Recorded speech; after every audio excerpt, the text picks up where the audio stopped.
올해 2021년이 이제 끝나가고 있습니다. 내년에는 이민년이죠. 근데 3월 9일 날 대선이 있습니다. 자, 대한민국이 어디로 가는가? 대한민국의 중요한 사안들만 좀 체크해 보면요. 올해 주식이 굉장히 올라갈 거라고 다들 말을 했습니다. 참 생각을 해보세요. 연초만 해도 코로나가 끝나고 주식 가격이 폭등할 거라고 그렇게 이야기를 했지요. 자, 그런데 코스피가 오늘 돌아가는 꼴을 보면 3천이 미달된 채 갈 것 같고 올해 2조 8천억을 개미들이 날렸다고 말을 하고 있습니다. 자, 세상 일은 참으로 알 수 없지요.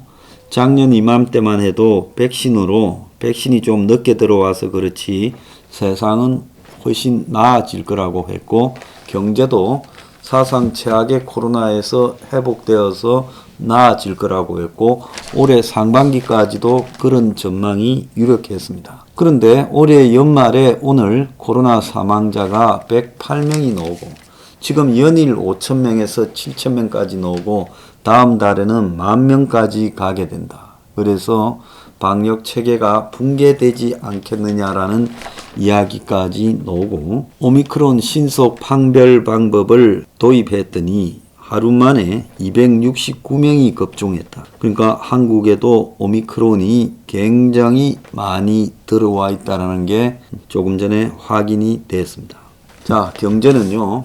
내년에도 역시 코로나로 곤욕을 치르고 내년 안에 회복이 안 될 겁니다. 최소한 2, 3년은 더 갈 거다. 그러니까 코로나가 한 4, 5년은 간다는 게 기본 정설입니다. 그리고 코로나와 관련해서 이야기했던 세계 유수한 학자들, 의학자, 과학자들의 말도 지금까지 다 틀렸습니다. 그리고 각국은 백신이 아무런 코로나 극복과 관계가 없는데도 공익이라면서 각국 정부가 코로나 미접종자를 탄압하는 데 맞설 들이면서 사기를 치고 있습니다. 국민들을 상해서요. 자, 세계 경제는 이 코로나 국면이 세계 경제의 불황 국면에서 닥쳤기 때문에 지금 이중의 위기를 맞고 있고 이것이 지금 세계의 그 고립주의, 즉 코로나 이전에 트럼프가 5년 동안에 이 고립주의를 지향했죠. 이제 신자유주의 그리고 글로벌 시장 없는 개방 경제가 거의 끝나버린 세상이 되었습니다. 여기에 코로나가 더욱 고립을 심화시키는 작용을 하고 있죠. 자, 한국에는 지금 급속히 일자리가 소멸되고 있습니다. 그리고 질 낮은 저질 일자리들은 외국인 노동자에게 점령당하고 있고 괜찮은 제조업 일자리는 사라져가고 있고 그래서 젊은 사람들에게 가장 유망한 직종이 플랫폼 경제의 라이더라고 지금 이야기가 나오고 있습니다.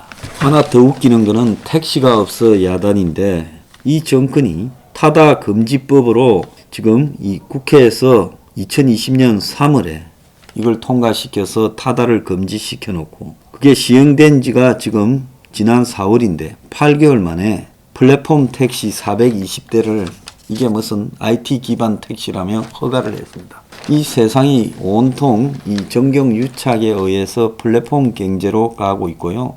오프라인 경제는 완전히 망하고 있고 최고의 유력 직종이 델리버리맨, 배달맨이 가장 유력한 지금 직종이 되고 있는데 배달맨 한 2년 하면 둘 중에 하나는 반드시 사고가 난다라는 이야기가 있습니다. 그러니까 청춘들이 미래를 기약하지 못하고 그날 배달맨으로서 그때그때 살아가는 세상이 돼가고 있다는 거죠. 한국뿐만 아니라 미국도 새로 창출되는 노동자 3분의 2가 배달맨이다라는 이야기가 있습니다. 그래서 참으로 세상이 암울해져 가고 있고 자영업도 지금 완전히 붕괴되고 있고 또 새로 대학을 졸업한 젊은이들이 갈 직장 자체가 소멸돼 가고 있습니다. 그 속에서 지금 가계부채와 기업부채는 지금 GDP의 2.2배에 달해서 한국의 이 부채가 터져서 금융위기가 올 것이다.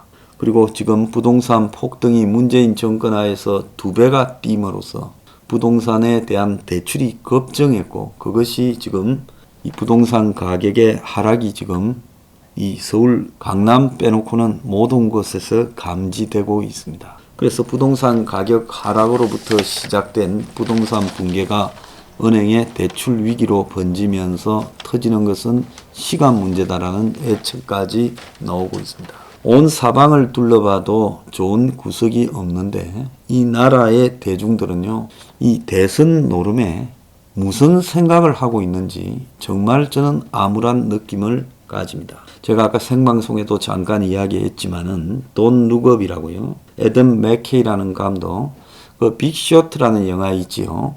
금융 위기가 오기 전에 그야말로 모기지 사태 2008년에 그 직전에 몇 사람이 그 위기를 김새채고 떼돈을 버는 이야기를 다룬 영화.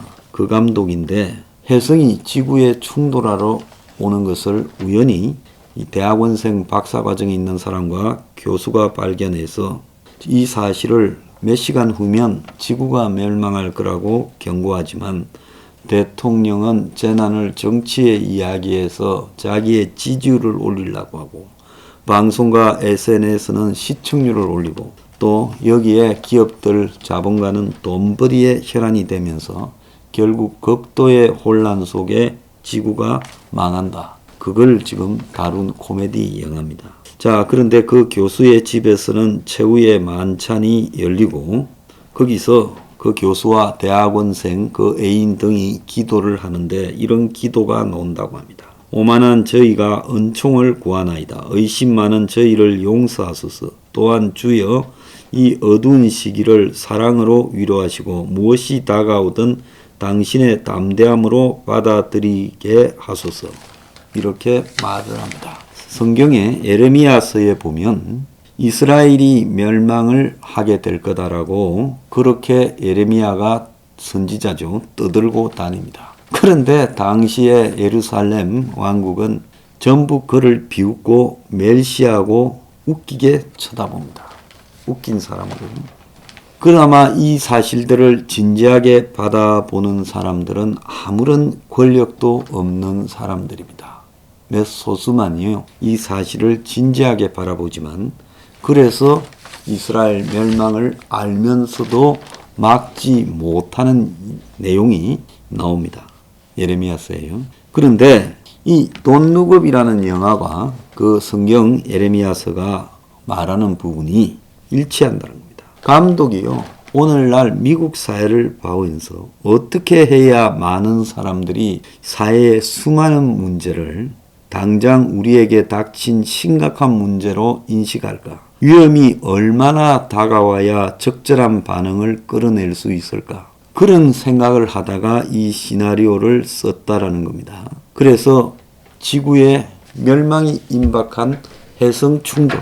이것이야말로 가장 위험이 임박한 사실인데 이 사실에 대중들이 사회의 문제들을 어떻게 생각할까? 자, 그러면서 위험이 곧바로 지구의 멸망을 초래할 수 있는 수준까지 왔음에도 사람들이 눈앞에 닥친 이익과 SNS에 집중하며 정작 중요한 사실에는 관심을 기울이지 않는다고 합니다. 근데 이 영화의 장면 중에 서울역에서 사람들이 TV를 보는 장면도 나온다는 거예요. 한국이 등장한다고 합니다. 제가 한국 사회에 닥치고 있는 경제적인 이 위기, 그리고 이 경제적 위기는 사회적 위기를 초래할 겁니다. 지금 한국 사회에 그야말로 저소득층 빈곤층이 제가 볼 때는 1,500만 원 된다고 보고 있습니다. 그런데 이 사람들이 위기가 닥치면 전부 그야말로 사회적 안전망이 없는 빈곤층으로 전락할 겁니다. 또 지금 전 세계는 중국과 반대하는 나라들, 즉 미국과 서방 동맹들로 나누어지고 있고 대만에서 지금 군사적 위기가 지금 급박하게 다가오고 있습니다. 소련은 우크라이나를 곧 침공하려고 지금 겨루고 있습니다. 자, 북한은 남한 문제에서 핵과 미사일로 협박을 하면서 어떤 행태로든 북의 코너에 몰린 식량, 보건 위기를 극복하기 위해서 사고를 칠 가능성이 있습니다. 자, 여기에서 한국 사람 다수가 지금 북한과 중국에 기울어가는 문정권, 그리고 역시 문보다 더할 걸로 보이는 이재명에 대해서 어떠한 인식도 하지 못하고 있습니다. 어제 이재명의 발언, 전시작전권 무슨 협상하냐, 그냥 가져오면 되지. 자, 총전선은 빨리 하는 게 좋다. 두 가지를 하게 될 때 한미관계는 파탄으로 가게 될 거고, 많은 사람들이 다음 정권에서 한미관계가 파탄날 가능성이 매우 높다라고 걱정을 합니다. 그런데 정작 미국에서는 이 걱정이 태산인데 한국 사람들은 아무도 걱정을 하지 않습니다. Don't Look Up 영화에 보면 소수만 하늘을 쳐다보며 걱정하지만 대다수는 보지 말라고 하면서 걱정하지 않습니다. 자, 지금 이 나라가요, 전부 갖가지 이유로 국민들이 제정신을 잃어가고 있다 봅니다. 보수는 보수대로, 저 좌파들은 좌파대로 제정신을 상실해 가고 있습니다. 이 속에서요, 우리는 혜성이 닥치는 게 아니라 대한민국이라는 나라의 종말이 다가올 수도 있다라는 것을요, 제가 이야기하면 실감이 안 나겠죠. 이 나라의 금융위기를 한번 제대로 막고, 그리고 그 금융위기가 미국이 손을 뗀 데서 제대로 막게 되고, 그리고 이 나라가 북한이나 중국 쪽으로 급속히 속하게 되고 미국과 떨어지게 됐을 때 이 나라가 감당해야 될 위기의 모습이요, 어떠하리라 생각이라도 한번 해봤습니까? 아무도 생각하지 않고, 아무도 진지하게 생각하지 않고 이 나라를 그냥 맹목적으로 그냥 자기의 판단, 자기의 성향, 취향에 따라서 다루고 이해관계에 따라서 말을 하는 일들이 지금 벌어지고 있습니다. 저나 혁명 21은요, 이 영화에 나오는 주인공 민디 박사와 같은 사람이라고 생각을 합니다. 위기가 닥치는데 대중들이, 정치인이, 그리고 사회 상류층들이 그 위기를 인지하지 아니하고 눈앞에서 자신의 그냥 고정적인 관념에 따라서 눈앞에 닥친 일에 그냥 몰두합니다. 그 속에서 종말을 맞이합니다. 자, 그것이 먼 미래의 일일 것 같고, 그 다음에 한국하고는 관계없는 일일 것 같지만은 이 Don't Look Up 이 영화가 묘사하는 것은 미국이 지금 엄청난 문제로 쌓여 있다. 미국에 뻔히 보이는 위기가 다가옴에도 아무도 사회 문제에 관심을 가지지 않는다. 그런데 그 미국의 위기라는 것과 오늘날 한국의 위기라는 부분으로 바꿔보면 이 위기에서 당신은 살아남을 수 있다고 자신하십니까? 저는 국민에게 묻고 싶습니다. 자, 우리는 과연 눈앞에 어떤 모습을 직접 봐야 이 위기를 실감하겠습니까? 자, 보내는 신춘년 한 해요. 이민년의 우리의 선택이요, 우리가 혜성에 충돌할 것과 같은 위기를 맞이하게 될 것이고, 이제 우리가 닥칠 위기에 대한 대가를 우리 스스로가 치를 준비를 마음속에 갖추고 있어야 될 것이다. 이런 생각을 합니다. 한 해를 보내면서요, 새해를 축복해야 되는데 그러지 못하는 제 마음을 이해해 주시기를 바랍니다. 자, 올해 한 해 고생하셨습니다. 새해 복 많이 받으십시오.